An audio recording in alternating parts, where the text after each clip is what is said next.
You're lying in bed at 2 a.m. The room is quiet. Nothing is wrong.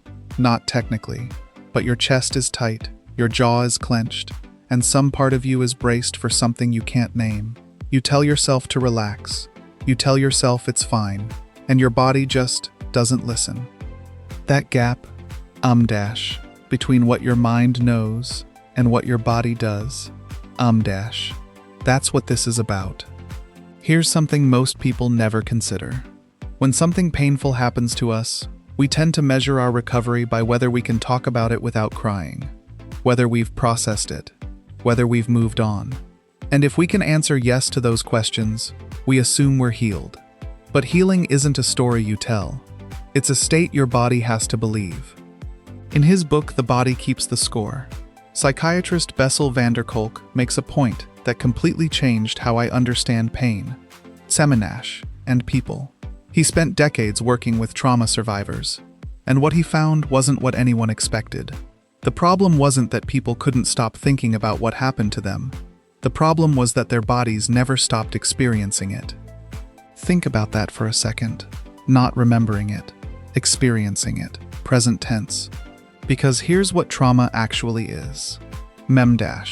And I don't mean only the big, dramatic, obvious kind. I mean the moment the ground shifted, and you had to reorganize yourself around a new, terrifying reality. A loss, a betrayal, a childhood spent walking on eggshells, a relationship that slowly taught you that love comes with conditions. Those moments don't just become memories, they become instructions. Your nervous system rewrites its own operating manual. And that rewrite happens below the level of language. This is where things get genuinely surprising. When you experience something overwhelming, your brain doesn't file it away neatly like other memories.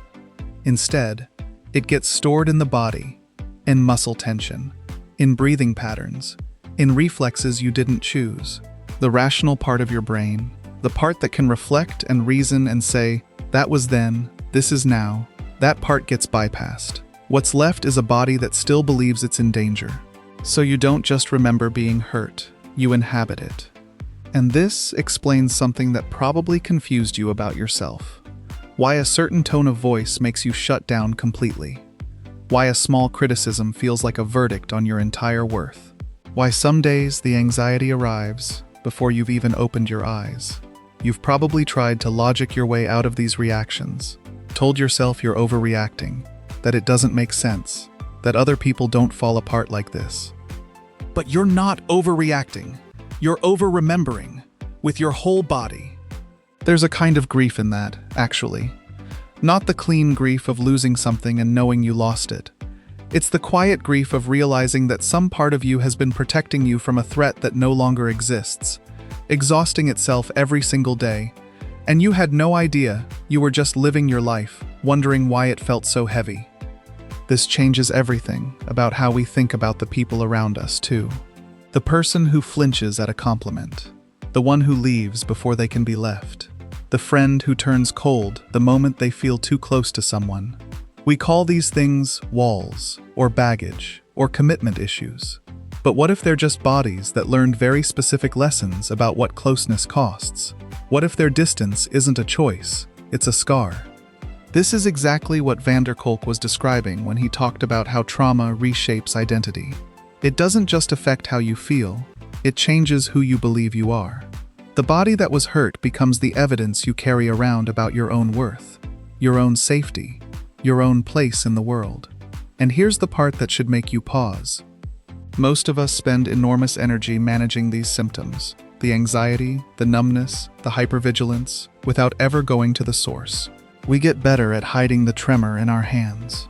We find smarter ways to stay busy. We develop almost impressive strategies for not feeling the thing we're not feeling. And we call this coping. We might even call it strength. But the body keeps the score. It always does.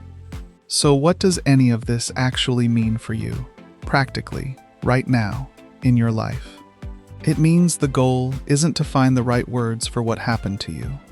It means the work happens in a different place. In the body. In stillness. In learning to feel safe in your own skin, maybe for the first time. That's not weakness. That's not wallowing. That is the most courageous thing a human being can attempt. It means recognizing that your reactions, the ones that embarrass you, the ones you apologize for, they make complete sense given what your nervous system was taught. You are not broken. You are adaptive. And what once helped you survive can be gently, carefully, unlearned. It means that real recovery isn't the absence of memory. It's the moment when the past finally starts to feel like the past. And that 2 a.m. tightness in your chest, it's not a mystery. It's a message. Something in you is still on watch, still waiting for an old storm to arrive. The question worth sitting with, and I don't think there's an easy answer here, is this. What would it mean for you to finally, really tell your body that it's safe now? If this landed somewhere real for you, The Body Keeps the Score by Bessel Kolk is worth your time. It's one of those books that doesn't just inform you, it reflects you back to yourself. If you found this valuable, subscribe to Sparkpage, so we do this kind of thing every week.